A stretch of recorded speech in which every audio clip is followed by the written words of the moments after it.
Ay, la mexicana, la rusa y la francesa, cabrón.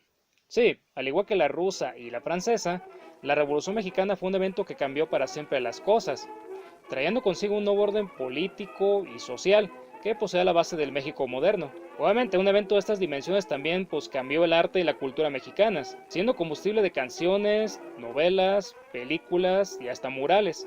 Y sus protagonistas, que nacieron siendo hijos de vecino como tú y como yo, pues fueron elevados a la categoría de héroes nacionales, y en algunos casos incluso llegaron a convertirse en personajes de leyenda, como lo son los samuráis en Japón o los caballeros medievales en Europa. Y un ejemplo de esto último es Doroteo Arango, mejor conocido como Pancho Villa, o pues el Centauro del Norte, quien nació en el año de 1878 en el municipio de San Juan del Río, Durango. Por azares del destino terminó dedicándose al bandidaje, actividad en la cual se desempeñó hasta la llegada de la Revolución Maderista, a la cual pues se unió. Y como todos sabemos, la Revolución Maderista pues fue una insurgencia encabezada por Francisco I. Madero, quien pues se rebeló contra Porfirio Díaz, el cual pues se había perpetuado en el poder. Al final pues Madero logró derrotar a Díaz y eventualmente también se convirtió en presidente de México. Sin embargo, pues también como todos ya sabemos, Francisco I. Madero fue traicionado por el militar Victoriano Huerta, quien pues lo depuso de su cargo y lo mandó a fusilar.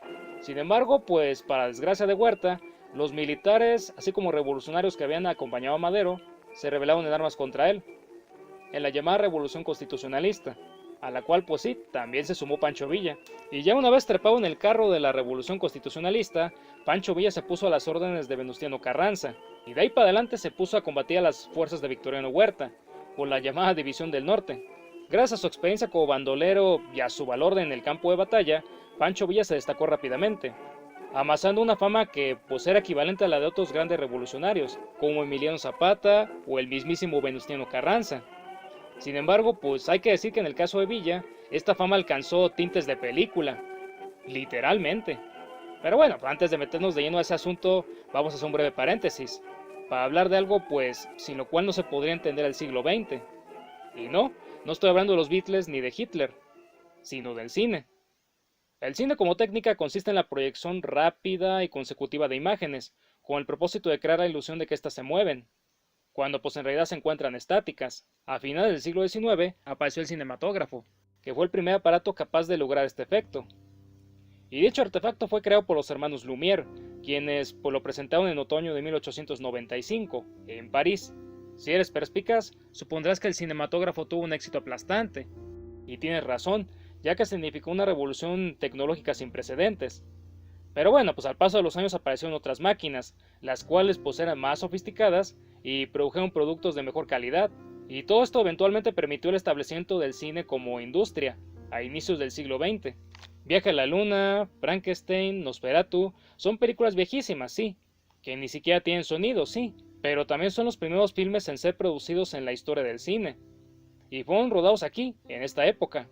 No obstante, pues no vayas a creer que el cine se dedicó a crear nada más obras de ficción, sino que también fue usado para la divulgación, más concretamente para el periodismo, para el cual pues se convirtió en una valiosa herramienta tecnológica. Y entonces pues la prensa comenzó a comprar equipo cinematográfico, así como a contratar gente que supiera operarlo. Y acto seguido pues los mandó a filmar las noticias, en el lugar de los hechos, así como hacen los corresponsales hoy en día. Posteriormente el material recaudado fue exhibido en teatros, así como en recintos de carácter público, con el propósito de que la gente lo pudiera ver. Uno de los primeros eventos en ser cubiertos por el cine, o al menos en cuanto a lo que el caso estadounidense se refiere, fue la Revolución Mexicana. Y no por una, ni dos compañías, sino por muchas, las cuales pues vinieron a México para filmar a los revolucionarios que se batían contra Victoriano Huerta. Y de todos estos, uno de los que más atención recibió de la prensa fue Pancho Villa, aunque bueno, no por una razón especial, sino porque pues era el que más cerca les quedaba. Por aquellos días Pancho Villa llevaba sus operaciones en Chihuahua, que pues como vemos es un estado fronterizo, así que por los gringos realmente solamente tenían que cruzar la calle. Sin embargo, al paso de las semanas los periodistas se fueron dando cuenta de la labor que hacía Villa dentro de Chihuahua, no solamente combatiendo a Victoriano Huerta, sino también en favor de la gente de dicha entidad, labor que pues hay que decirlo, hacía bastante bien, por lo que los gringos comenzaron a ver en Villa cualidades que lo diferenciaban de otros revolucionarios. Well, pues Villa no está mal después de todo. Él ser un buen militar. Además, él mantenía aplacados a los bandidos en el estado, de manera que uno iba a poder caminar libremente por Chihuahua, Si me iba a estar salchado. También él habrá hecho varias reformas sociales para la gente en el estado. Mi pensar que Villa debe ser el mejor revolucionario de todo México. Es más, mi cree que Villa debe convertirse en presidente de México, por lo bueno que él ser. Así es, la prensa norteamericana llegó a endiosarse con Villa durante este periodo, y gracias a ello pues se desató un efecto dominó bastante curioso, el cual culminaría con la incursión de Villa en uno de los medios más ajenos y poco usuales para los revolucionarios, la actuación. Pero espérate, que todavía no vamos para allá. Antes vamos a ver cómo carajo se llegó a tan singular evento. Como ya dijimos, la prensa estadounidense se hizo una imagen bastante idealizada de Villa, llegando a pensar que era el hombre que más le convenía a México. Y pues, si ellos veían a Villa con esos ojos, pues lo más lógico era que lo presentaran así en sus reportajes y noticias, ¿no? De tal modo que el público gringo también comenzó a quedarse con esa imagen tan idealizada de Villa. Pero deja todo el público, también el gobierno e incluso el presidente estadounidense llegaron a hacerse fanáticos de Villa, por el dechado de virtudes que decían que era.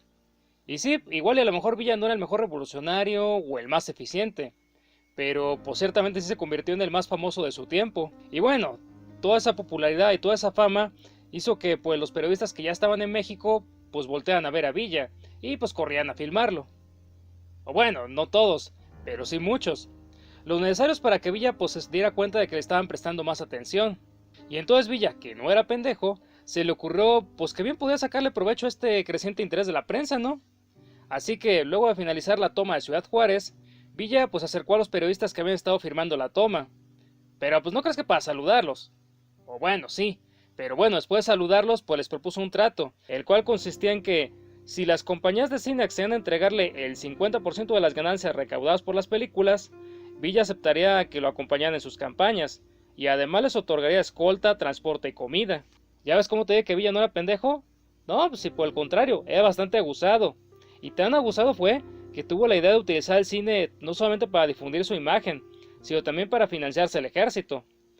Aunque es bueno, pues hay que decir que esta maniobra, aunque ingeniosa, pues también fue bastante arriesgada, ya que las compañías de cine, pues bien lo pudo haber mandado al carajo a él y a su trato. Sin embargo, pues de todas las compañías que estaban ahí presentes, al final sí hubo una que aceptó el trato de Villa.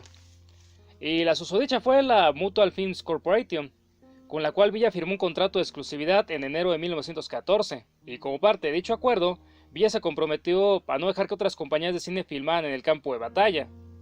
Y además de ello, Villa también se comprometió a llevar a cabo sus batallas durante el día, para que pues la gente pudiera ver lo que estaba pasando.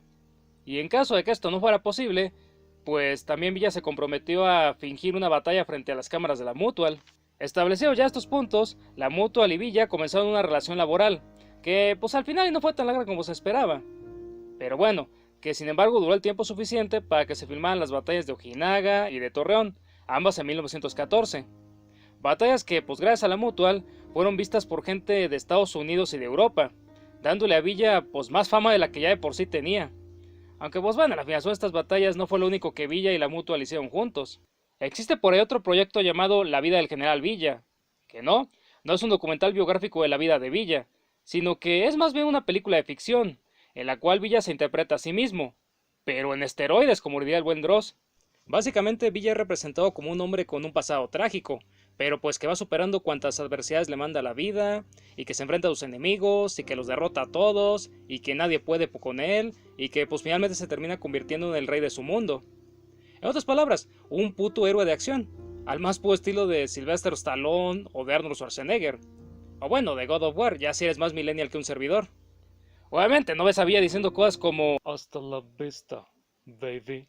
Pero pues sí le da unas cualidades y actitudes que son bastante reconocibles en los héroes del cine estadounidense. Pero bueno, vamos a ver la sinopsis de la película para que veas que pues, no te estoy cuenteando. La película pues, se divide en dos partes.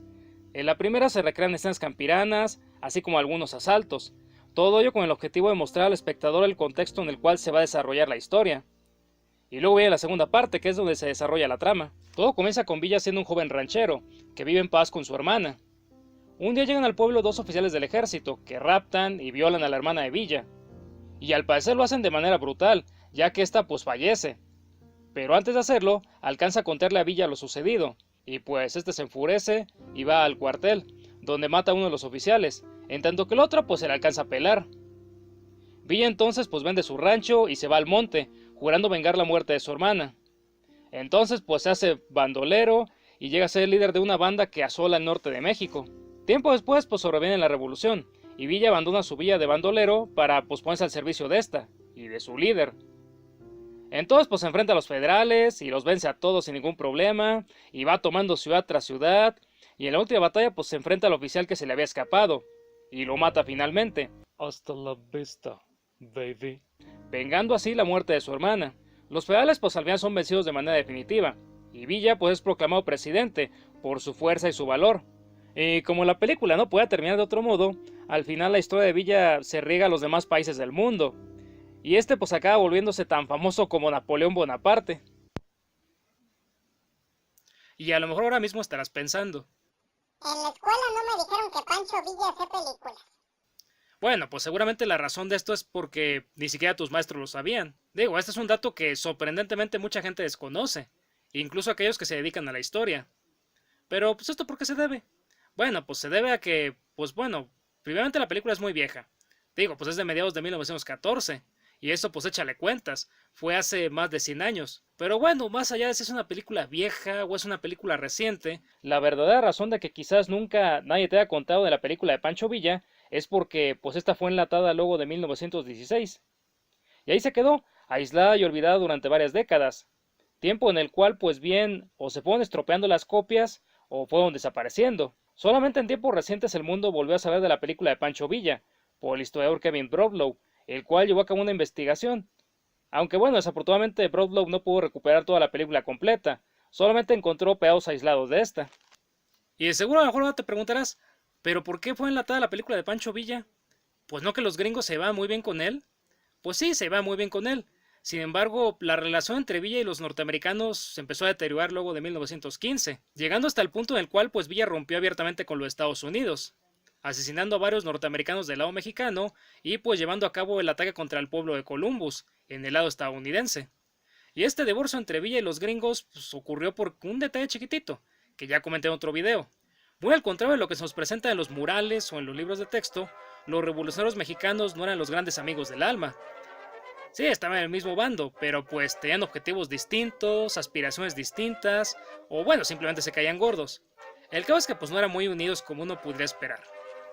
Y un ejemplo de lo anterior era Villa y Venustiano Carranza. A Carranza no le gustaban los modos de Villa, porque pues decía que era un indisciplinado, y a Villa pues no le gustaba que Carranza lo anduviera mandando. Así que, como puedes ver, las relaciones entre Villa y Carranza pues eran bastante tensas. Y más tensas se volvieron después de la toma de Zacatecas, en junio de 1914. En dicha operación militar, pues Carranza le ordenó a Villa que no atacara, pero pues a Villa al final le valieron las órdenes de Carranza y decidió atacar. Entonces Carranza pues se enojó y reprendió severamente a Villa, y este pues hizo berrinche y renunció a su cargo. Sin embargo, pues los generales de la División del Norte, así como los del Ejército del Noreste, restablecieron las relaciones entre Villa y Carranza, bueno, de manera temporal, mediante el Pacto de Torreón.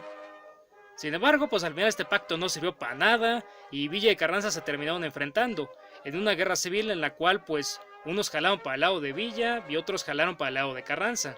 Y bueno, también hubo por ahí un grupito que se quedó neutral. Al final pues ganó Carranza, diezmando considerablemente al ejército de Pancho Villa.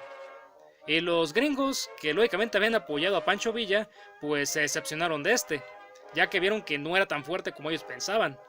Y pues al final reconocieron la autoridad y el triunfo de Carranza. Pancho Villa entonces se enfureció con ellos, ya que sintió que lo habían traicionado, y pues por eso, con la porción de ejército que le quedaba, pues la emprendió contra ellos. Aunque bueno, aquí hay que aclarar que los gringos pues realmente no se decidieron por Carranza por ser gachos. Realmente a ellos les valía quien se quedara con el control de México. Lo que ellos querían es pues que se quedara un hombre fuerte y que pueda mantener la estabilidad y la paz de México. ¿Por qué la paz y la seguridad de México? Bueno, pues porque durante aquellos años también estaba la Primera Guerra Mundial y pues los Estados Unidos no pueden irse a meter ese conflicto sin pacificar a México primero. Después de todo esta es su frontera sur y pues la verdad no se les antojaba pasar de vuelta por lo mismo del Segundo Imperio. Así que pues ellos querían reconocer al hombre más fuerte que les diera garantías de que México iba a estar en paz. Y pues como Pancho Villa al principio era el que había dado más garantías de esto, pues era el que habían seguido y apoyado. Obviamente, pues el gobierno norteamericano no se quedó de brazos cruzados ante el ataque de Columbus, por lo que pues se comisionó una expedición punitiva para que fuera México en busca de Villa, con la idea de capturarlo y llevarlo ante la justicia norteamericana. Sin embargo, pues estos se la pelaron porque pues al final no pudieron agarrar a Villa. Este siguió pues vivito y coleando, y libre. Nada más que bueno, ahora ya no era el revolucionario que había combatido contra Victoriano Huerta, sino que pues había vuelto a ser el bandolero que era al inicio. Y en cuanto a la Mutua al fin, pues esta ya no volvió a trabajar con Villa, obviamente. Y pues la película de Pancho Villa, como vimos, también pues la enlataron, haciendo como que nunca pasó. Y dicho sea de paso, también ninguna otra compañía fílmica volvió a trabajar con Pancho Villa. Sin embargo, pues no significa que el cine se haya olvidado de Pancho Villa, puesto que siguieron haciendo películas de él. Solamente que pues ahora ya no era el héroe que se convertía en presidente, sino el villano, el malo maloso al cual pues el héroe debía de tener. Más o menos a Villa le pasó como al Terminator, pero al revés. O sea, en la primera película se le presenta como el malo y luego ya después se le presenta como el bueno.